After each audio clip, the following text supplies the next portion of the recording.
Hey, Prime members, you can listen to Crime and Sports early and ad-free on Amazon Music. Download the app today. Rakuten is the smartest way to save money when you shop because you earn cash back at over 3,500 stores. Fashion, beauty, electronics, home essentials, travel, dining, concert tickets, and more. Your favorite stores like Lowe's, Levi's, and Nike pay Rakuten to send them shoppers. And Rakuten then passes on a part of that payment to its members as cash back. You're already shopping at your favorite stores. Why not save while you're doing it? It's a no-brainer. Membership is free and easy to sign up. Get the Rakuten app now and join the 17 million members who are already saving. Cashback rates change daily. See Rakuten.com for details. That's Rakuten. Your cashback really adds up.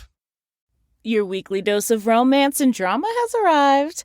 Season 29 of The Bachelor is here, and Grant Ellis, certified hottie and former day trader, is trading his day job on Wall Street for a second chance at everlasting love. New episodes drop every Monday at 8/7 Central, bringing you fresh twists in Grant's journey to find his soulmate. This self-proclaimed mama's boy is all grown up and ready to invest his heart. Will his playful charm win over the house full of hopefuls, or will the competition prove too intense? From heartfelt moments to adrenaline-pumping dates, each week brings new surprises in the mansion. Will Grant find his perfect match or end up with a broken heart? Tune in every Monday at 8/7 Central on ABC and stream on Hulu for new episodes of The Bachelor.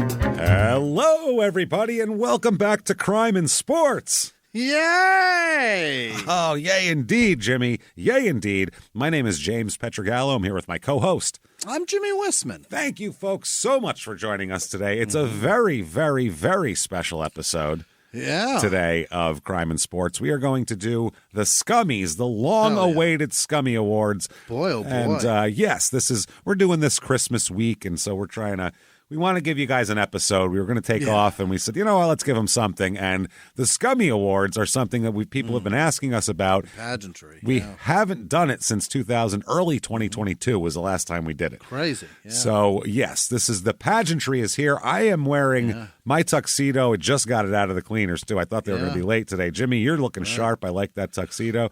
I thought your bow tie slightly crooked. This. Yeah. Crushed velvet, with the crushed velvet is time. Straighten that a little bit, though. All right. There you go. That's better. Jesus Christ. Show some reverence here for the occasion, for God's sake. The Scummy Awards. I've been drinking. Where we take the worst people of the year. Oh, boy. And we talk all about them. We hand out awards. And if you're new to the Scummy Awards, these are as voted on by our distinguished panel, including myself and my three dogs, Frankie, Benny, and Oscar, at about 3 o'clock in the morning. So we've come to put our heads together and come to this. And I will say this too. Normally we do from Scummy to Scummy. That's the award eligibility period. Right. But for this, because there's 2 years. It's been a while. We're going to do mainly the last year and then basically dip back further than that when it's convenient for us to do so. That's what we're going to do. Yeah, that's right. Only when we need more. Tough shit. So that's what we're doing there. And you'll understand what I mean as we go there. But let's get into this right away. Oh, my God. The pageantry.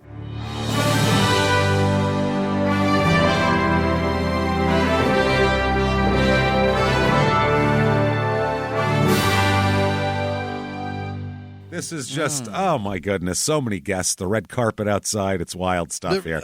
They're clamoring. They're clamoring. We're not letting them in, though. No. They sent all their prison guard representatives to accept their awards for them. That's right. So let's get right into this with the first award. And the first award is it's not a competition. We just give it. We give it out because you deserve it. This person definitely deserves it. It is the but not nearly as bad as award for the most unbelievable doppelganger of names. Where you're like, where I'll say it and you'll go, are you fucking kidding me? When I go, but not nearly as bad as you go, seriously, there's another one of them? That's too bad. And the one we found is Maxim Novoselov, That's him, who is the Your parents tried so hard to give you a unique one. The one's a crazy Russian guy with gangster ties and teaches battle axe fighting in Russian prisons. He's this giant bear of a man. And this is Maxim Novoselov, CPA. Couldn't be more opposite. Couldn't be more opposite. A finance and reporting manager here, which is fucking hilarious. And he's in Russia as well. Yeah. So he definitely gets mixed up with that guy. And I mean, seriously, another man exists with this name is shocking to me. So congratulations, Maxim, on your award. You're not a criminal or an athlete, but somehow you walk away with a Scummy. We give one away every year like that. Enjoy your life, Max. Yep. Next up here. Let's do this. This is an award we came up with early. This is an early award. And honestly, one of my favorites. I really enjoy this. This is the Golden Gilretha Award. Oh, what a lovely lady. For the mother of who most contributes and assists and comes to the defense of. Yes. Right. And it's named for Gilretha, who was the mother of the guy from Baylor there, who killed his roommate and cut his head off and all that kind of shit. And she was like, no, he's fine. Carlton Dotson. He's a good boy. He's a good boy. He wouldn't do that. So in honor of Gilretha, we give away the Golden Gilretha every year. This year, here we go. Here are the contestants. Only 3 nominees for this one here. One is Kerry Pappas. Now, she is the Taz and his brother there, the Pappas brothers skateboarders. She raised 2. Yes, and this is for the specific and exclusive reason that she contributed not 1, but 2 criminals in the past year. No other woman has had 2 crime and sports criminals come out of her vagina in a calendar year before ever. Very impressive. She's a contributor, everybody. She spreads the ball around the field, and who knows, she could be productive for years to come, everybody. This is big. Not sure. Next up, LeBron James's mom. What? Not for contributing to his criminality, but for so thoroughly supporting not her own son, but Delonte West. She went the extra mile, much farther than any other mother in the show's history has been willing to go. We'll put it that way. An athlete's mom who corrupted another athlete. That's Who's impressive. We've never had it before. That's why she's up for this. Name one. Name one. I'm telling you, LeBron's mom. She's gonna be tough to beat in this category. Let's see here. And then finally, Sonny Liston's mom as well. Oh, yeah. For having the foresight not only to forget his date of birth to mix up the cops later on, but also to hook him up with his brother's identity, making crime just a hop, skip, and a jump away for this fine young man to happen. So she really facilitated. It's very easy for him with somebody else's name. She's a distributor. These are the assist people here. This is the point guards of the situation. And the winner of this was a tough one for the panel, but I mean, the winner here we go. The winner here, LeBron's mom. She wins. Thank God. Yes, she may have actually contributed to an on-the-floor success by keeping Delonte limber, loose, and motivated. Therefore, making him more famous and more his criminal activity more interesting. So that's nice. That's nice to have. Next up is another award, one of my favorites. This one is. I love this. This is the Skip Bayless Award for the biggest liar in existence in sports this year. In our purview, anyway. So let's find out who's the biggest liar that we have. First up, Johnny Manziel. You know, I'm not. Yeah, he lied about everything. Everything. He lied that he's rich. Yeah, he lied. Lied about family money, his height, his willingness to watch film. You fucking liar. Mental midget. When teams interviewed him, he didn't say, "Oh, I'm never going to watch film." He didn't say that. He goes, "Oh, I work real hard. I watch film. I got family money. I'm not 5'7", absolutely not. I'm 5'11". I got money and I watch film. And I'm a film watching bastard." Shit, he gets other people to lie for him too. That's what's amazing. He's that much of a liar. He's a huge liar. He facilitates lying. He is a liar's liar, Johnny Manziel. Next up, Greg Hardy. Oh, boy. For multiple things, for claiming to be a nice guy, for impersonating an MMA fighter, and, of course, for pretending like he was working at Walmart as some sort of sociological experiment, like he was writing a college thesis rather than trying to pay his fucking electric bill, which is the truth of the matter.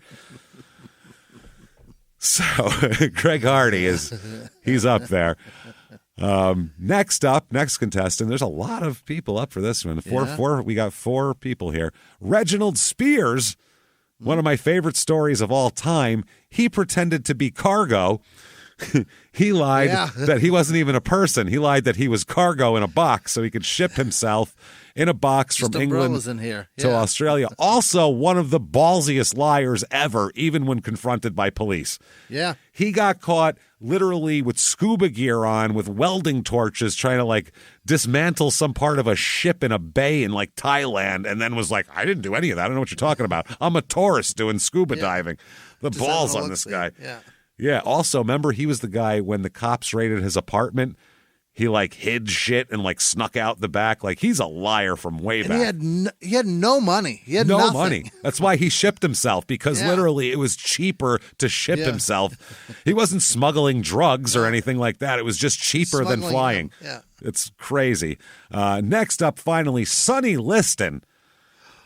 Oh? He lied about his age. He lied about several different ages. He lied about his birth name, and possibly even lied about getting hit by Ali in the big fight that knocked down. Any lie was on the table if he left with a few extra bucks. So Sonny Liston, the truth can be bought for Sonny. Yeah, that's true. He may have thrown that fight. Yeah, so you can't trust him at all. Winner, this is a tough one. This was a really tough one. Went to several rounds of balloting between myself and our distinguished panel of judges. And the winner here, Reggie Spears. It's Reggie Spears. Damn it. Yep. Only because as much as every one of these guys is absolutely full of shit, none of them were willing to travel for days while clutching a bottle of their own pee. That's dedication. You got to want it if you're coming for a scummy. And Reggie Spears really set this bar high this year for a liar's liar. He ate biscuits and candy bars. Yep. And pissed in a jar and held it in his arms as he fucking... Hilarious. He didn't want to eat much so he wouldn't have to shit. Right. Because he was like, where am I going to shit? That'd be crazy. Holy shit. So there we go. There's a scummy for Reggie, and we got LeBron's mom's got a scummy. This is turning out, this is already a firecracker. It's a winner. Of an episode. Next up, another fun one, most apt nickname. Oh, yeah. This is, one. Tons of nicknames. When it matches, love that. It's the best. First up, Alex the Hurricane Higgins. Was a human hurricane. Did as much damage to his own body as any Category 5 could ever do. Just a fucking disaster of a person. Next up, Maxim Mad Max Novoselov. He really is, yeah. His name is Max. He always looked pretty mad. Yeah. And he trained Russian prisoners in battle axe combat. That's Mad Max. Yeah, there's some Thunderdome wasn't as dangerous. Yeah, and looked like he would do fine in a post-apocalyptic landscape. He looks like the model of a guy. Like if you were going into post-apocalyptic times, what body would you put on? You'd be like, that guy's. I want to be him. Could have sung his theme song. It's so fucking crazy. Next up, Mike L.A. Mike Richardson. Yeah. It's a pretty good one. It's the best fucking nickname ever. Buddy Ryan, you nailed it. Yeah. Well, his actual name is Mike, so that's a start. That helps. He's from L.A. Also from L.A., and according to coaches who gave him the nickname, he is also a lazy ass. That's how he got the nickname. L.A. Lazy Ass Mike. So it works on 3 levels. Yeah. Which is not bad at all. And he does exactly that. Even after lazy football, he's a lazy piece of shit. Yeah. Allegedly shoots somebody just in broad daylight in the parking lot of a hooker motel on a main street in Phoenix. Just very lazy. Lazy man. Lazy. On video. It's like just lazy. Next up, Chris, the Canadian crippler Benoit. Technically, you could consider his victims crippled due to their deadness. Yeah. They're not going to be too ambulatory, I bet. Right. So there is that. And he also is Canadian. So there is Canadian that. That's not bad. And next up also, lastly, Joe the Animal Barboza. who is a murderer and mob hitman, and also a large-headed, ugly person where the animal seems to really fit perfectly for him. He looks like a fucking animal. This is a close one, I'll tell you what. Yeah. Again, this was really tore the judges apart here. Winner on this one, it's Mad Max. It's got to be. It's Mad Max. Yeah. If anyone is Mad Max, it's that guy. Yeah. And complete lunatic, and would do well in a dusty post-apocalyptic landscape, and I think he's good like that. Okay, so that's another hero. Yeah. We got him. We don't need one. Next up, least apt nickname. Oh yeah. This again, bad nicknames. We get them all the time. Why are you using that? It doesn't even match. Doesn't match shit. First up here, Steve Dr. Death Williams. Yeah. While an awesome nickname, mind you, a terrific nickname, an all-time great for the wrestling business, he's never been to medical school or obtained a doctorate in any other field, and he's never killed a man. So not once. But he did die. So in the end, we don't know. There is that, yeah. Next up, Lucky Sam Crane. Mm-hmm. Well, no one named Lucky should be on this show because that right away your luck has run out. Unlucky, yeah. He shot a guy who was playing a ukulele, which is fucking hilarious, and drank himself out of sports and then died of cancer at 61. Lucky. Mm-hmm. In other words, lucky. And didn't he kill a woman? Did he kill the woman, or did I think he shot the woman? Yeah, I think he might have beat her up. Yeah. I can't fucking remember He's that a exactly. Piece of shit. He sucks. Lucky Sam Crane was a dickhole, but that ukulele story was pretty fucking Very funny. Unlucky, yeah. That was funny as shit. Not lucky. Next up, and this guy's up for a few scummies this year, Cedric Spider-Man Marks. Oh. Yeah, not Spider-Man. Not at all. Can't climb walls, no ability to shoot webs. Not, as far as I know, a radioactive mutant. Also never banged Kirsten Dunst, not Spider-Man. End of story. That is unfortunate. It's unfortunate.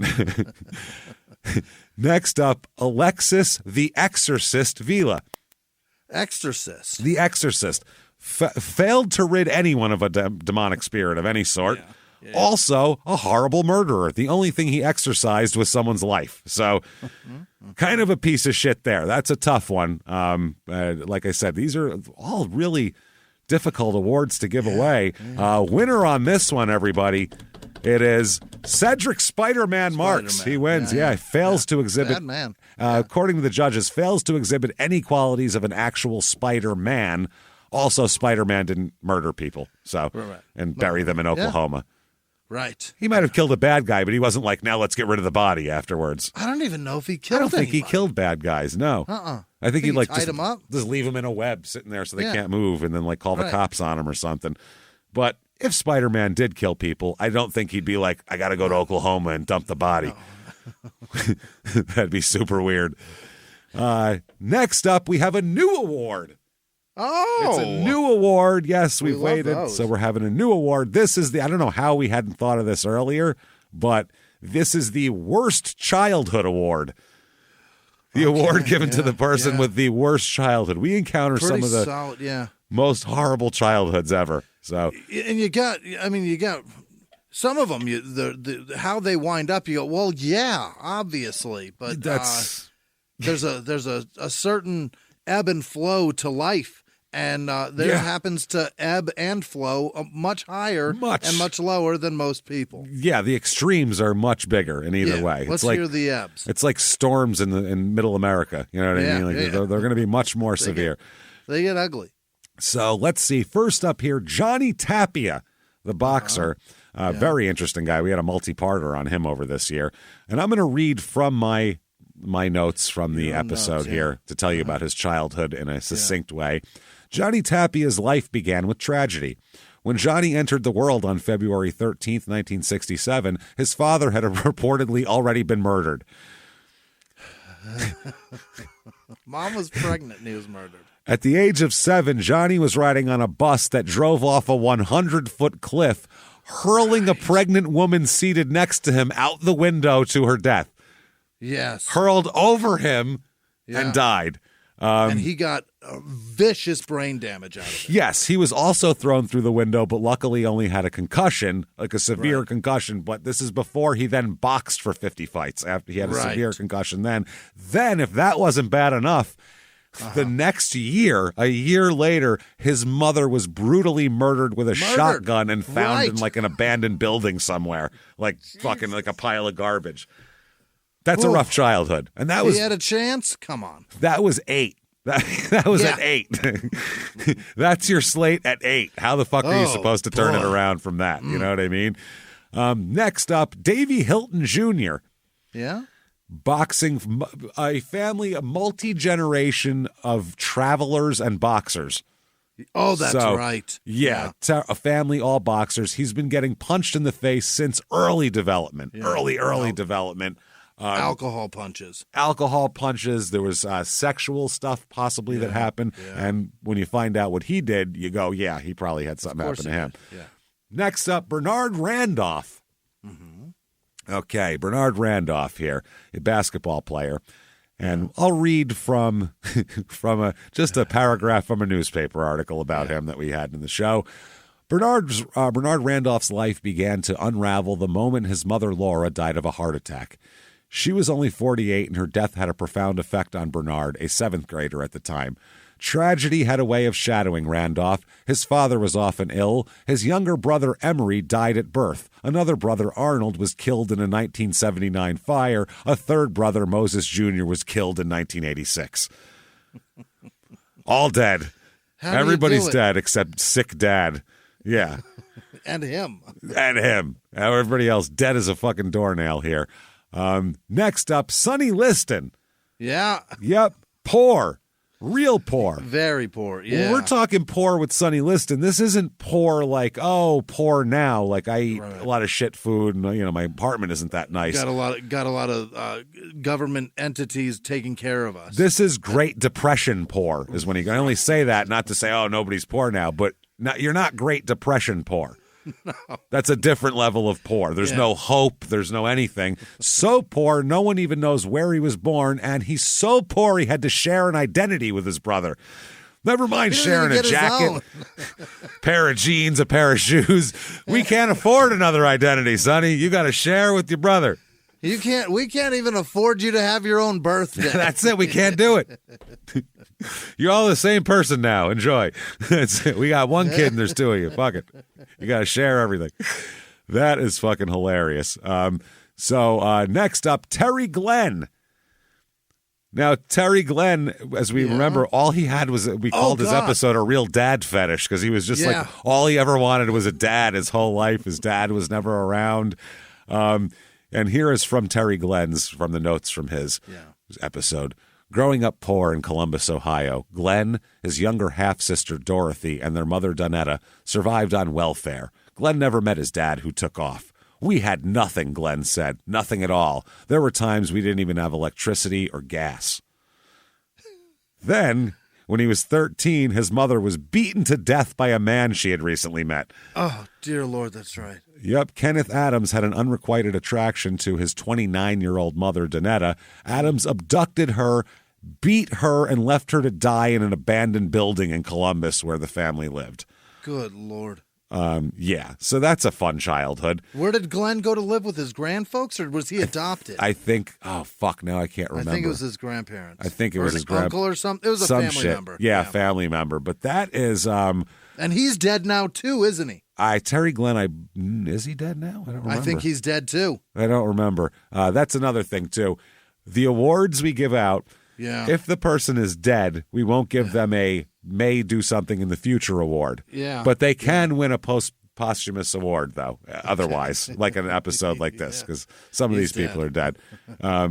So this is a tough one because it's hard to judge trauma.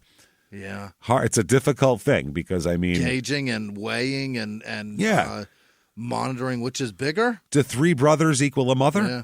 I don't know. You know what I mean? In terms of death, it's a difficult one, but let's get the winner here.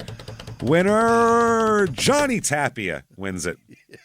He took it. Watching a pregnant woman launch through the air and having your mother killed in such a brutal way. Then he starts getting punched on a regular basis. He was set up for failure. My loyal listeners is a winner right there. Congratulations, Johnny Tapia. Is that his second award of the evening? No, Spider-Man. No, that's Spider-Man beat him out. So that's He's got 1 award. So far, no one is running away with it's not an Oscar sweep here. No clear winner tonight, yeah. No clear winner. Next up is an award that's going to be redefined this year. Oh? For next year. The top silver-haired middle-aged white man award here. This isn't just loves to just it's tough. Sweep it under the rug. Rug sweeping son of a bitch. Rug sweeping, covering up for anything, no matter the detriment to society. If it helps their bottom line by 2 fucking red cents, they'll do it. They don't care. And we have 2 people that are always nominated for it and usually win it. And one is Dana White for repeatedly saying the UFC doesn't put up with crime shit and then hiring assholes and then lying. And he's just a huge asshole, a perennial contender in this, honestly. He's a big winner. Then there's Vince McMahon, who's obviously up for it, for cashing in this year, for cashing in on the Benoit tragedy and staging a tribute on Monday Night Raw the night fucking after it came out that the murders happened. All this for one night of cheap fucking ratings before they even knew what happened. And then once they found out, just quietly backtracked and just disappeared him from the history of wrestling. That's silver, baby, right there. Washed him. That's silver. Winner of this one, it's a tie. It's a tie between these 2. And from now on, neither of them can be nominated or win. It has to be different people. Good. Yeah. They're going to just keep winning. And instead, the award will now be called the Vince McMahon / Dana White Memorial Silver Scumbag Award. That's Dana nice. McMahon. The Dana McMahon Memorial Silver Scumbag Award, and will be given to the silverest man of the year, who isn't one of those 2. Terrific. So, Dana McMahon Award. The Dana McMahon Award. I like that a lot. Oh, this is so much fucking fun. I love this a lot here. He was hip-hop's biggest mogul, the man who redefined fame, fortune, and the music industry. The first male rapper to be honored on the Hollywood Walk of Fame, Sean Diddy Combs. Diddy built an empire and lived a life most people only dream about. Everybody know ain't no party like a Diddy party, so. Yeah, that's what's up. But just as quickly as his empire rose, it came crashing down. Today I'm announcing the unsealing of a 3-count indictment, charging Sean Combs with racketeering conspiracy, sex trafficking, interstate transportation for prostitution. I was up. I hit rock bottom, but I make no excuses. I'm disgusted. I'm so sorry. Until you're wearing an orange jumpsuit, it's not real. Now it's real. From his meteoric rise to his shocking fall from grace, from law and crime, this is the rise and fall of Diddy. Listen to the rise and fall of Diddy exclusively with Wondery Plus. Have you ever gotten a message out of the blue? Maybe you ignore them. Or maybe you end up in conversation. Maybe they tell you about an amazing offer. I can really show you how to make some money. And maybe that gets you into a lot of trouble. But this isn't a story about people like you, the people receiving these messages. This is a story about the people behind the messages, on the other end of the line. Thousands of them, working in a micro-city built for scammers.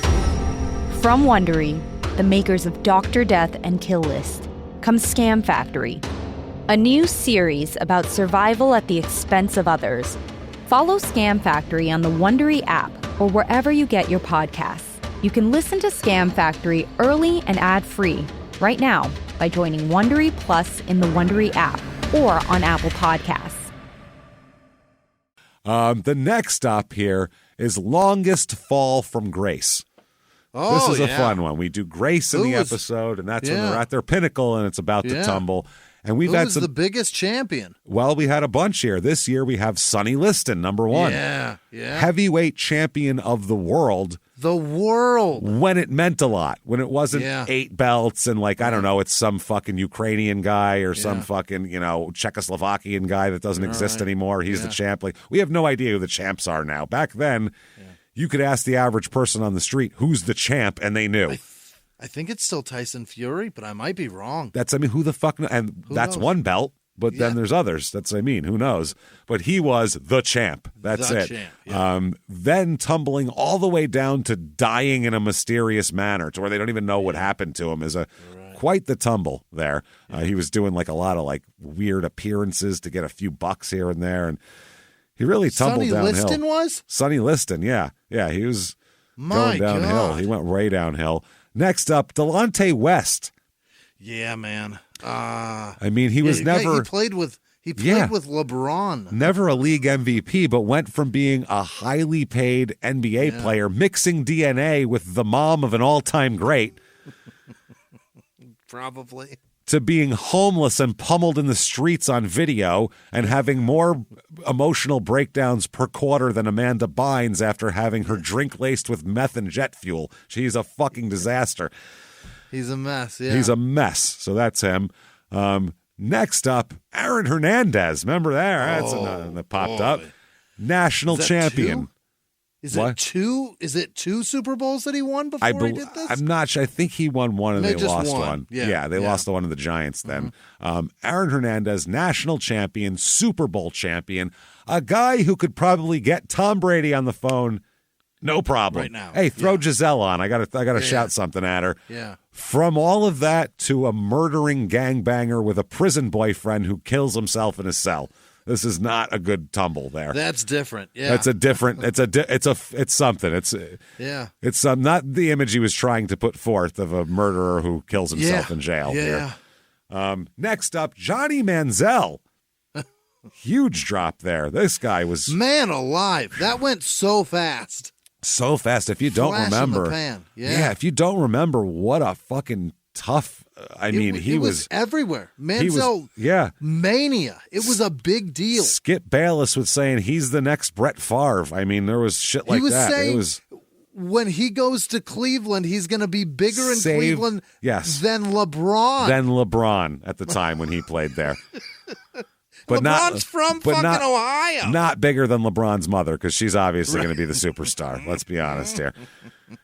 So he was a huge prospect. Could have been, maybe not governor, but at least could have been elected party minister of Texas, I believe, at one point in his life. Absolutely. He could have. Had Skip Bayless touting him as the next QB star, took over a wide open quarterback spot in Cleveland. It was all his job to lose, as the city waited patiently, not even patiently, chomping at the bit for a savior. On the edge of their seats begging. All of that to being most interesting because there's a documentary that lets you know he's an even bigger scumbag than we thought he was, basically. Worse than you knew. Worse a 5'7" lying scumbag. Lying scumbag who barely missed out on a Scummy already this year. Yeah. So next up, last in the category, is Greg Hardy. Greg Hardy as well, an NFL star, making huge defensive line money. That's big money nowadays, pass rusher money. From that to being beaten up in MMA rings, worse than the beatings he gave to women, all the way to pretending he wasn't trying to sell phone plans at Walmart. That's a fucking drop. All because Nelly fucked his wife. All because he couldn't handle Nelly fucking his wife. Nelly did this. We should have a special Nelly award. You know what? I'm writing that down. We're going to have a Nelly award for the person who causes someone to have a breakdown and go on a criminal. Who starts the tumble. Who starts the tumble down. It's the Nelly award. I like that. That's next year. We'll give that out. If you want to take a ride with me award. It's getting hot in here award is what that is. And then Nelly went on to sell like 7 songs for $50 million this year too. That's crazy. He's doing fantastic. He's doing great. He's doing like county fairs and shit with a smile on his face. He don't give making a fuck. A shit pile of money, and Greg Hardy's clocking in at Walmart. Oh man. So the winner of this category, it's a tough one. Oh, boy, yeah. Delonte West was homeless. That's a fall. He was, You don't get a bigger fall than suicide in a prison cell. It's Aaron Hernandez, everybody. That's the fall. From, yo, Tom, where's the party at, to fucking, I hope this is sturdy on this bar up here while I off myself, you don't get a bigger fall than that. Is this enough towels? Do I have enough sheet to make this work? So next up is the Cracked Egg Award. This is the award Scramble. given to the man with the most brain damage, or woman, or whoever, the athlete with the most brain damage here. Yeah. This is a tough one because it's tough to, a lot of times you have to diagnose by behavior. Sure, yeah. So we don't know. Let's see here. First up, rockin' rebel Charles Williams. Remember him? His wife, who he ended up murdering, was scared of him. He would get lost, had so much brain damage, he'd get lost in his own neighborhood, not remember where he was. Family fears him, kills wife in a murder-suicide. Okay, so that's a lot of brain damage. It sure is, yeah. Johnny Tapia had severe concussion just from that bus accident when he was 7 years old. Before he ever thought about being punched in the head, his brain was fucked up. Single jab. Then fought way past the time that his brain should have allowed him to do so. Yeah. He was so brain damaged that he was fooled by a fake DNA test. Do you remember that? The guy saying he was his father when he wasn't? Yeah. Because he wanted his money, so he was just like hanging out with him, getting money from him. Yeah. That's how fucking brain damaged he was. That's a lot of brain damage. Next up, Bill Romanowski. Yeah, he's fucked up, man. He definitely ain't right in the head, I'll say that much. He forgot to pay the IRS. He's so fucked up. A lot, yeah. When you mix an 80s wrestler's worth of steroids and HGH and this brain damage together, it becomes particularly troublesome, made him a jerk, and made his wife a huge twat also somehow. I don't know how that happened, but... His brain damage is so hefty it's sexually transmitted. It's sexually, he rubbed off on his wife. I don't know how that happened here. Next up, Aaron Hernandez. Again, he's always a contender here. Yeah. Tons of brain damage. Was probably too mushy in the old noggin to play even after college, but persisted and became a CIS All-Star. So congratulations to him. Yeah. Next up, I'm not sure if we have no documentation on this, but judging by his actions, Dino Cicerelli, I'm going to put on the list here. Played hockey for a long time. Yeah. Must have gotten hit in the head a great deal because he forgot to wear his pants outside of his house. That's why I'm going on there. Done plain old forgot my pants. Done plumb forgot my pants. And wasn't there a rape in a alleged rape in a limo that he forgot about? Multiple players, and he's like, I don't know what happened. So I feel like he's been hit in the head a time or two. And finally, Chris Benoit. Scans showed he had the brain of an 85-year-old man with Alzheimer's. Jesus. Afterwards, killed his family, seemed to have a complete break from reality, not to mention all the chair shots he took, and he was dropped on his head the one time, broke his neck, and the Dynamite Kid flying headbutt he did at the end of all of his fucking matches, which didn't help either for all of this. So this is a big pile of brain damage here. We're talking you bet. A petri dish full of brain damage, and a very crowded category too. 1, 2, 3, 4, 5, 6 contestants here for this category. 6 people. 6 nominees. This is a lot. 6 bruised brains. The winner here, everybody. Winner it's Chris Benoit. It's got to be. Oh. It was close between him and Aaron Hernandez, but none of the others had, to this level, the actual medical proof of their totally decimated brain and his actions. And really, his actions are the most important thing because the proof is in the pudding brain. It sure is. That's what it is right there. You got to know that. Also, he killed a fucking child. His child. Never mind a child. He killed his child, his only son. My God, man. He killed his only son. Imagine that. His only child. Next up. In a up, personal manner. In a very personal manner. Jesus. Next up is actually a positive award. Yeah. One of our few. It is the Mandy Maloon Award. Yeah. For actually contributing something positive to the world. Not just not being an asshole anymore, but actually turning the tide around and reversing their karmic destiny. Page. And opening a new book. Yes, Mandy Maloon was someone we did early on, and she is just a fantastic person who we still like to this day. She's a great lady. First up here, William Bedford. Okay. Yes, or not first up. He wins it. It's a giveaway award. Yes, we're giving it to him. Sorry. Billy Bedford. William Bedford, he's a basketball player, drug use, drug dealing, and being known as these 2 specific nicknames, which is my favorite. He's known as both the worst driver in Detroit, which is just a great title for some reason. I'm the worst driver in Detroit. And also, from his coach, the laziest kid in America, which I think is wonderful. In the whole country. Whole country. Tens of millions of kids. He's the laziest. He's only the worst driver in Detroit, but he's the laziest kid in the country. In the whole country. That's a lot here. National powerhouse. He now does nice things for troubled kids. He's like Mr. Community Center.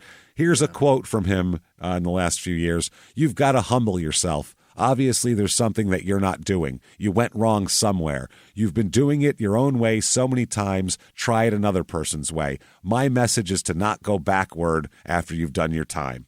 Not bad. And he tells that to kids, and he's a big, giant guy, so kids listen to him. And as far as this year goes, so many people are either in prison for life or dead from this year. I'm amazed we found fucking anybody. It's really that can do it. shocking. Yeah. It's shocking here. Next up, most likely to have a second Crime and Sports episode. Oh, my. This is a tough one. A tough one because most of the bad ones, like I said, are either dead or in prison for life this year. So it's difficult, but we did find a few. Number one, Delonte West. Yeah. I hate to say it. We're rooting. We're rooting for Delonte West because he's just a mess. But much like Amanda Bynes, that illness is always hiding around the next corner, waiting to bludgeon him with a lead pipe, and it's a problem here. The other point is that a lot of people are willing to help him, and if he can't do it by himself, handouts oftentimes keep the cycle going. And a lot of times, too, he hasn't wanted help. He'll disappear. He's a tough one. He hasn't found a way to fix it on his own and keep longevity going of fixing it. Yeah, no, absolutely. Next up, Gene the Snowman Snow. Oh, yeah. Now, he's an older fella here, but he's a race car guy. Remember him? Yeah. Diddler of Young Boys. Yeah, right. Got minimal time and is still allowed around the sport with zero social consequences. People just hang out and they pretend it never happened. Statistically, he'll do it again, and we'll have to fucking talk about him again. Just statistically. If there's no consequences, why not fuck more kids? Yeah. Next up, Johnny Manziel. This is a dark horse, but yeah, he's young, dumb, and full of shit. This guy, he's still a young man. Gambling. And as the novelty of his infamous name value wanes, he'll no longer be able to be booked for like weird parties and casinos, second-rate casinos and cameo bullshit. Yeah. He'll try to parlay that into a living, resulting in terrible things. I can also see him killing somebody with his car like Sonny. He also is not a good partner in relationships. I could see him being frustrated and beating the shit out of a woman again. Absolutely. I could see that. Yeah, because she distracted him and he lost control of the car and bashed into somebody's grandfather like Sonny. I could see all that happening. Absolutely. Next up, finally, Bill Romanowski. I just feel like he isn't done in the field of crime. On the field of play, he's done. On the field of crime, he's laying in the weeds, but I really think he's got one more big run in him. You know what I'm saying? I feel like it's going to be financial, though. Yes, maybe a pyramid scheme based around like distribution of a shady supplement mixed in Chinese prison camps. Something like that. You know what I mean? It all comes out and it crumbles and... That's the type of thing, not just your everyday stuff, but something big. Yeah. He needs money. Winner here. Sadly, it's Delonte West. Unfortunately, it really is. Manziel has a better chance of getting away with his horse shit because he's got it together more. Where Delonte will end up straddling the double yellow line while swinging the corpse of a golden retriever over his head on video. That's what you know what I mean? That he stole from the mall. that he stole from the pet store at the mall. Just reached into that little cage and grabbed him. Started taking bites out of him or some shit. So there you go. That's the winner of that one. Delonte West is the most likely to have a second episode. That's sad. Yeah. Next up, the person you'd least want to date your daughter. Oh. No murder included, though. I mean... The whole fucking cast. The whole cast. But this is least. That's what I mean. That's why these scummies are difficult. They're difficult. First up, Greg Hardy. Yeah. Oh, yes. Fuck yeah. Will not only beat your daughter senselessly, but doesn't even have the means to pay some of the bills. He's not even beating her going, bitch, I pay the bills. He's like, bitch, give me $20 and I'm going to beat you. This is crazy. Your daughter will work all day, then get beat up by this idiot after he gets home from his gig at Walmart. You don't want this to happen. And then she'll have to go to an urgent care with her own health insurance because they can't afford it. Yes. Next up, Gerard Mustaf. Jesus Christ. Neither him nor his father were, quote, in favor of pregnancy. We found out. His father almost made that award. Yeah. And would do anything to thwart said baby, including kill your daughter. So watch out for him. Yeah. Murder. Next up, Louis Billups. A new one. He's our newest episode, but he came in with a fury. He's a bad man, yeah. Never met a lady he didn't want to punch, rape, or threaten her NBA brother's career over. Just never met a real one. Piece of trash. He really sucks. Next up, Alex Hurricane Higgins. This isn't who you want your daughter to marry. Drank himself toward an early grave at a tremendous rate, smoking 4 packs a day with no money and hanging out at pool halls. You don't want that guy, so that's fine. Winner here. Here we go. Here is the winner. Louis Billups. It's Billups. Yeah, he came in. Yeah. It's sad because Hardy really thought he had it wrapped up. He thought the award was his, and then Billups came in the last week of eligibility and just snatched it. Yeah. Snatched it from him. All the others may do what he does, but none of them will have the balls to try to extort a rape victim by using the evidence that can convict him of rape. It's mind-boggling. Yeah, to get your money. Plus, he's just a real asshole, and I wouldn't want to have to hang out with him at Christmas dinner. You know what I'm saying? Fuck off. Next up here, this award, we have a few more left, only a couple more. Next up is the Please Turn It Around Award, or the Ron LaFleur Memorial, we call it as well. Okay. He was the guy whose idea we got this from. This is because Ron LaFleur turned it around and actually did well with his life, and so this is the people we'd like to turn it around. We're rooting for them, okay? First up, L.A. Mike Richardson. I don't think there's any way to turn that around. These are the guys with the best chance of turning it around, and this is why. He may beat that murder rap, okay? Because the other man in the hooker motel parking lot may have had a stick in his hand, and they may end up calling it self-defense. You're right. So no city embraces past sports heroes like Chicago. There is not one on earth that does. He could move there, get a job, and still go to all the 85 Bears functions. The 40-year anniversary is coming up in 2 years. Yeah. So selling shit down on Navy Pier. He could be fine if he just puts his head into it and stops hanging out at the fucking Howard Johnsons on Van Buren. Yeah. Next up, Luther Wright. Are we all rooting for Luther Wright? How are you not rooting for Luther Wright? Poor guy. Poor guy lost toes over this. Jesus, he's 7'2" with no toes. That's wobbly. He's more wobbly than a weeble. He is. People want to help him, but he just loves crack and taking his shoes off in the winter while outdoors. He loves those two things, and he can't be helped. The thought of a man that large squeezing himself into the back seats of abandoned cars to try to get some sleep is just fucking depressing. Please turn it around. Please, please. We beg you. Now, the third one's a different take on this category. Oh. Okay, normally this is reserved for people we like, this award, or we root for. Gene Snowman Snow here. For the sake of fucking society. For the sake of society, yes. Normally this is people we like who maybe have a personality that shines through their stupidity, but this one is just for the greater good of society. Stop diddling kids. That would be best for everyone. For innocent buttholes everywhere, leave them alone. Leave them alone. So the winner here, let's see here. It's a good one. The winner. Yeah. Oh my goodness! In an upset, and for the greater good of society, Get Gene after Snow. it, Gene. Him turning it around means less molested kids. That's worth the sacrifice of one award. Sorry, Luther Wright. We apologize. You were definitely. The front runner. You sacrifice toes and shit for this. Yep, absolutely, man.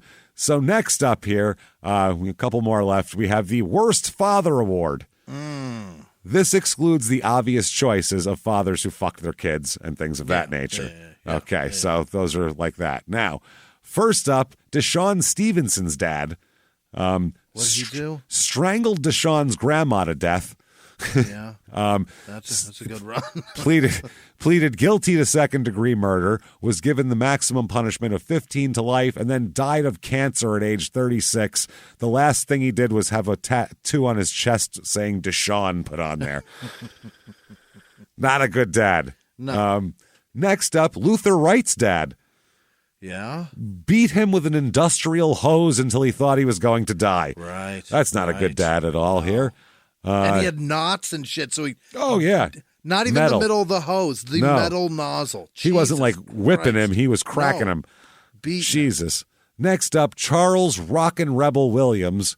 He killed his wife and himself and let his small children discover them in the morning. Thanks, Dad. It's a bad dad. Yeah. Not only do you have parents scarred for life now, fuckers. Enjoy. Yeah. Thanks a lot. And then next, very simply, Sonny Liston's dad for having 25 kids. He had 25 kids.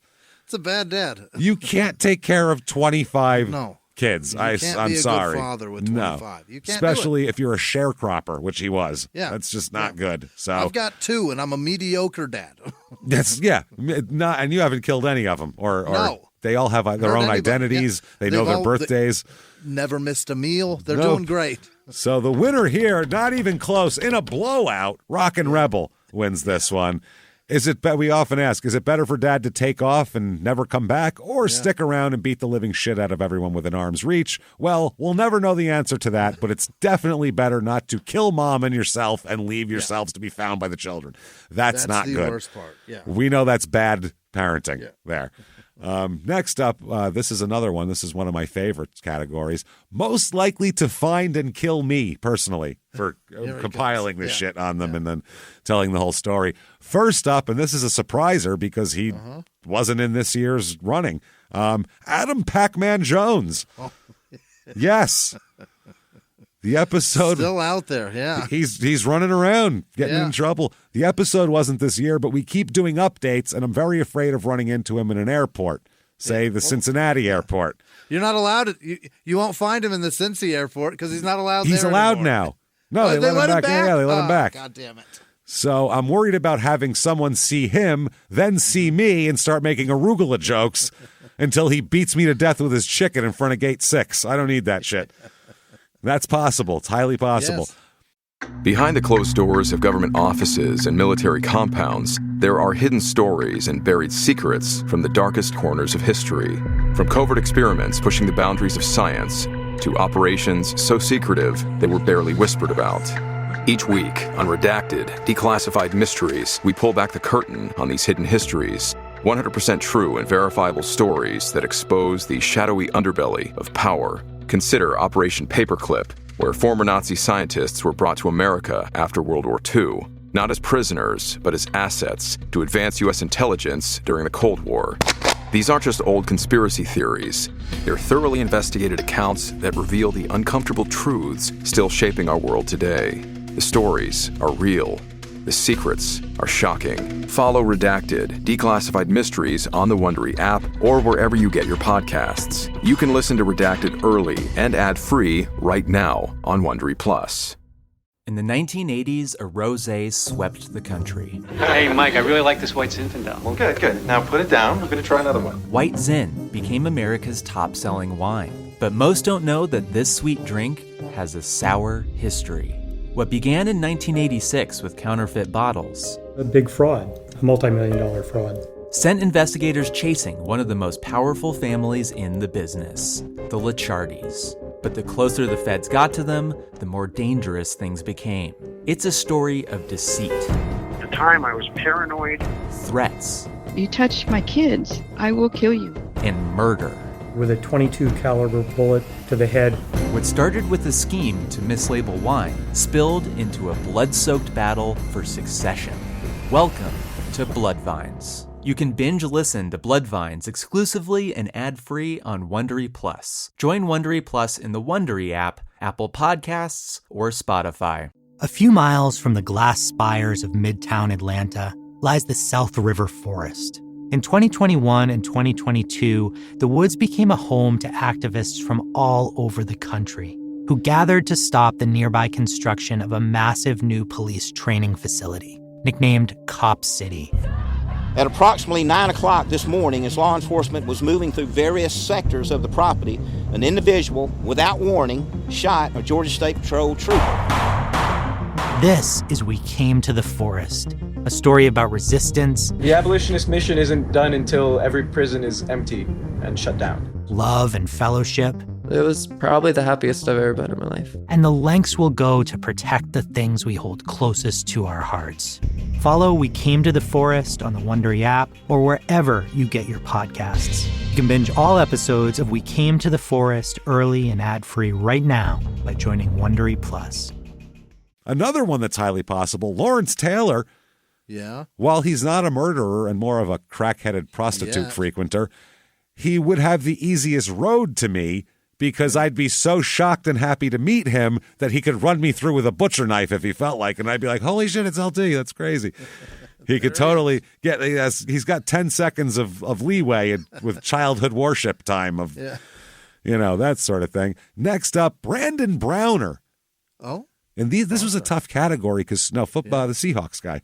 Seahawks that defensive guy. back. Yeah. This was a tough category because most of the most dangerous people are in prison for life, so I couldn't put them in here. Yeah. So Brandon Browner escalated all the way to breaking into a woman's home and beating her half to death. Remember that? Mm-hmm. He's got all the needed moves for a Night Stalker-style revenge murder. He could do it. He's still in prison, but he'll be out soon. He's got it all, everybody. He's got all the makings here. Sleeper. I'm a real deep sleeper.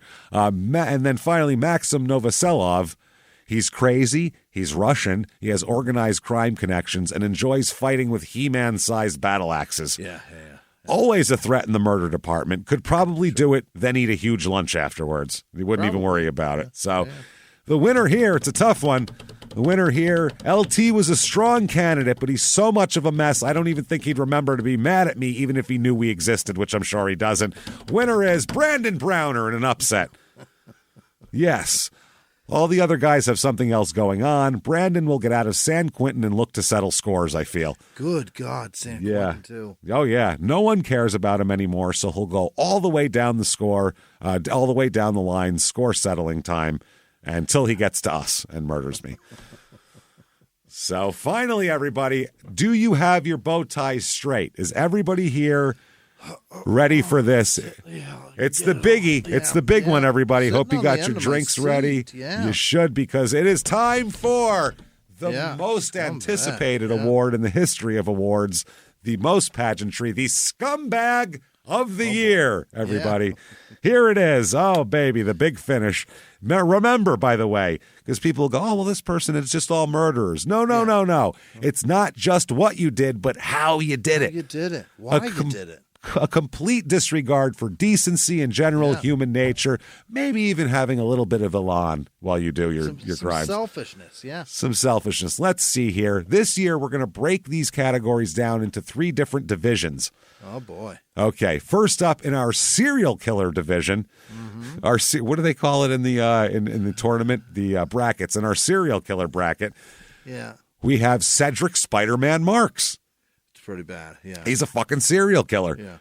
He killed any woman who was inconvenient to him, dismembered, dumped people, made other women give alibis. I mean, he is stayed married to one while dating others. Bad man, Cedric Marks. So he's a strong contender. Next up, Aaron Hernandez. He killed at least several people that we know of, at least 3 or whatever, with more planned. Yeah. He had more. We found plenty he had of a plans. list. Was the most Jekyll and Hyde existence that anyone ever heard of. By In the day, past, oh God, name another person that presented one thing and was the to that entire extreme. opposite. To that extreme. By day, hang out with Tom Brady. By night, murder your friends and cousins and relatives and brother-in-laws or whatever the fuck it was. Oh, make sure not to remember that the inside of your home is all surveillance cameras, so your alibi shit too. Remember that part. As you hand a murder weapon to a man while wearing a bloody shirt or whatever it was. Now, in any other year, a serial killer would be a shoo-in, obviously. But this year, the field is loaded with true scum ready to get their accolades. So let's move on to the child molester division. All right. Here we have, first up, Doug Northway. Yeah. Now, the reason for this, he only, he molested a couple of kids or whatever, but the reason he's on here is because of his position of power. Yeah. An Olympian, a minister, and a kid's swim teacher. Yikes. Everything he did was set up to be trustworthy. Yeah, to get more kids. Fucking thing he did was to sweeten that flour to get the bees to land on it and then Venus flytrap their asses. Put in a position of power over children and uses it to diddle a neighbor. Not a scumbag trolling the streets in a rape van. A true predator cloaking himself in the robes of trust. Yes. Bad man. Next up, Chris Nellums, another more recent guy, fucked his daughter for years. Boy, oh boy. Raped his daughter for years, starting at age 8. Then, to make it worse, if you could, repeatedly and to this day denies that it ever happened, even though there's physical medical proof, which this further destroys his daughter's life, who has recently come out publicly with her name and everything to try to shame him into admitting it, which he won't. He calls his daughter a liar. So not only did he do that, now he publicly calls her a liar and all this shit. That's a scumbag right there. Yes. That's fucking, that is that's a lawn, boy. Next up, Davy Hilton Jr. Yeah. Again, fucked his own daughter. Yes. But he molested more than one of them. He sure did. So right away, he's ups Nellums because of that. More than one. Also kept them out of school and dragged them on the road with him, with the whole family cramming into Super 8 fucking disgusting motel rooms. So gross. The crimes are bad enough, but what makes him a real contender is his ability to completely deny these convicted crimes to this fucking day again. Oh, and he got remarried and had another daughter after all this too. Yikes. Which frightens me even more here. Next up and last in this bracket of this category is Sergio Mitre. Yeah. Jesus Christ. He's a real front runner, people. Yeah. An abusive lunatic who not only killed his girlfriend's baby, didn't only rape his girlfriend's baby, but raped a baby to death. Jesus, goddamn. If you said, what's the worst thing a human being could do? You go, I don't know, rape a baby to death? That's something as like an extreme example. Nobody does that. That's crazy. The absolute depravity, disregard for really anything that a half-decent society holds sacred makes him one of our most accomplished scumbags in the history of the show. But will one huge crime be enough to cinch it? That's the thing. We're talking about multiple murders. We don't know. Yeah. And finally, the Family Annihilator class here. This is our other, in the Western Family Annihilator bracket here. Yeah. We have two people, Charles, both wrestlers, by the way, both ECW alum here. Yeah. Charles Rockin' Rebel Williams, number one. Not only do the kids get to know that dad killed mom and then didn't even care enough about them to stick around to protect them from the world, also gave them the lifelong image of seeing their horribly dead parents. Nice job, Charles. That's a real A1 fucking move, jackass. And then finally, Chris Benoit. Yeah, again, killed his wife. Fine. Adults have problems and kill each other. We've heard things on Small Town Murder where we're like, I could see it. Yeah. You know what I mean? Like, I don't know. I could see it. Your husband and wife, shit builds up over years, whatever. But to have the brain damage and ego to think that your kid couldn't possibly make it without you around, so you kill your kid. But then you don't even have the balls to make up a story about home invaders dead set on destroying his life because of that time he beat Sid Vicious for the fucking title in WCW. No, he pussies out and kills himself, and in the most pussy way possible with a nice soft towel around his neck so his skin wouldn't chafe. So he wouldn't hurt himself. This is a tough one, everybody. Yeah. Yes, this is a tough one. Let's get into this. This was the toughest call of any scumbag of the years so far, by far. Myself and our esteemed panel debated over a multi-minute period. It really took a while. Frankie and Benny wanted a guy who fucked his own kid to win the prize. They were disgusted by that. But Frankie picked Nellums, and Benny decided Davy Hilton's other violent crime sent him over the top, so they ended up canceling each other out in the kid fucking department. So after much deliberation, Oscar and I came to the obvious choice, and it's the only choice, everybody. Sergio Mitre, congratulations! It's a terrible, terrible man. You're the worst person who's ever fucking walked the earth. Scumbag of the year and possibly the decade. Of the lifetime. Of a lifetime, yes, while killing your whole family, killing multiple people you aren't related to and trying to get away with it for the purpose of killing more, and the raping of your own children are all abhorrent, terrifying acts of shit.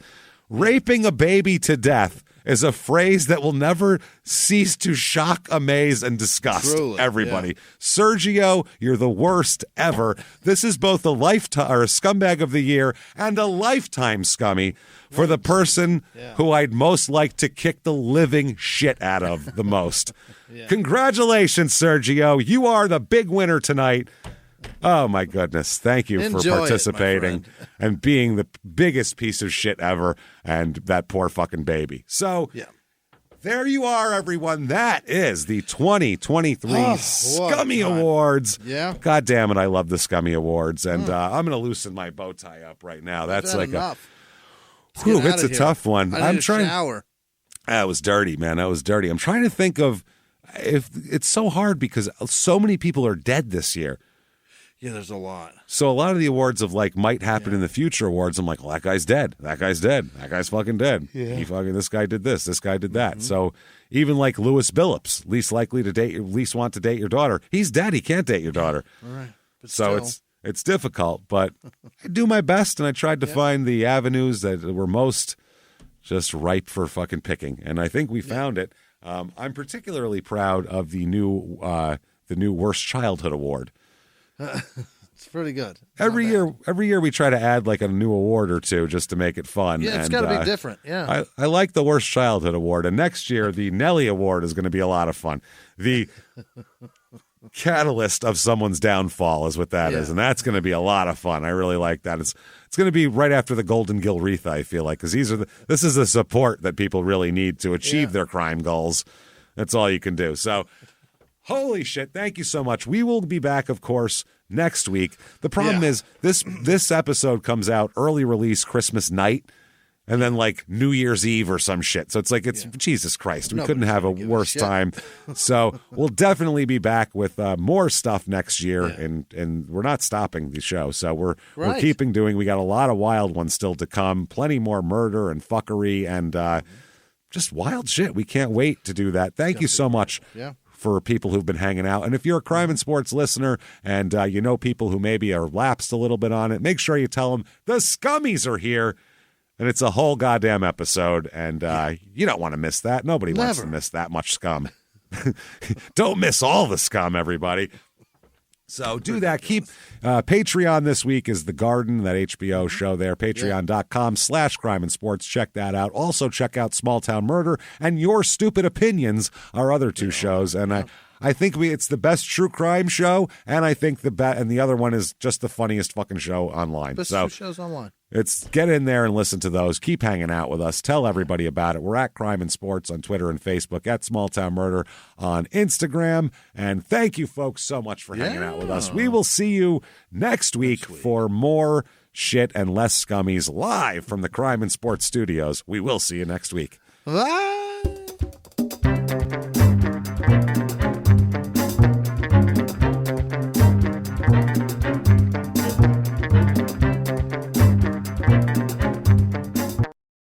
If you like Crime and Sports, you can listen early and ad-free now by joining Wondery Plus in the Wondery app or on Apple Podcasts. Prime members can listen early and ad-free on Amazon Music. Before you go, tell us about yourself by filling out a short survey at Wondery.com/survey. In the 1980s, a rosé swept the country. Hey, Mike, I really like this White Zinfandel. Well, good. Now put it down. I'm going to try another one. White Zin became America's top-selling wine. But most don't know that this sweet drink has a sour history. What began in 1986 with counterfeit bottles. A big fraud, a multi-million-dollar fraud. Sent investigators chasing one of the most powerful families in the business, the Licciardis. But the closer the feds got to them, the more dangerous things became. It's a story of deceit. At the time, I was paranoid. Threats. You touch my kids, I will kill you. And murder. With a .22 caliber bullet to the head. What started with a scheme to mislabel wine spilled into a blood-soaked battle for succession. Welcome to Bloodvines. You can binge listen to Bloodvines exclusively and ad-free on Wondery Plus. Join Wondery Plus in the Wondery app, Apple Podcasts, or Spotify.